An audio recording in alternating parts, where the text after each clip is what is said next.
Waan irraa baqattanitti fiigdanii beektu.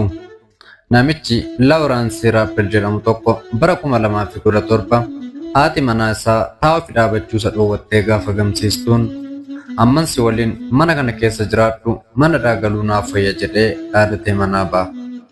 Karoora isaa kana milkeessuufis kallattiin gara baankii magaalaa keessa jiraatu tokko deemuun namicha fooddaa irra hojjetuun utuun shugguxii kana sinobaasiin qarshii bira jiru hundasaa natti kenni jedhee shugguxii adda isaatti qabe.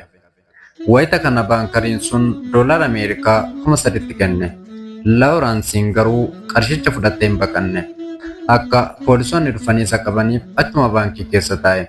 Akkuma inni yaadetti poolisoonni didachanii dhufuun to'annoo jala isa oolchan. Karoorri isaa milkaa'uu isaatiif gammadee utuu hin fixatiin manni murtii umuriin isaa 70 ta'uu baqachii dhiisuu fi shugguxiin inni baatee ture feekii ta'uu isaa ilaalcha keessa galchuun kana duras homaa galmee yakkaa waan hin qabneef manuma isaatti ji'a 6 akka hidhamuuf itti murteesse. Mana baqatee ba'e keessatti haadha manaa irraa baqatee biratti deebi'ee hidhame. Biyya keenyattis seenaa wal fakkaatu wayii uumamee ture. Akkas ture. Bara 2012 keessa gurbaan harka qalleessi tokko intala sooressaa utuu hin heerumiin umuriin ishee deddeeme tokko taphachiisuu jalqaba. Intalli hongeen gaa'elaa isheef gamsiise waan tureef akka inni irraa hin baqanneef haadha gurbaa wajjin michoomuun yeroo isa arguuf deemtu hundatti harmee isaaf kennaa jajjabaa fudhattee deemtee dubbisti. Booda keessa abbaan intalaa akka gurbaan fuudhuuf ajajan. Haati isaas mucaa nu gargaartee jireenya keenya jijjiirte kana dhiisuu hin qabdu jettee akeekkachiiste.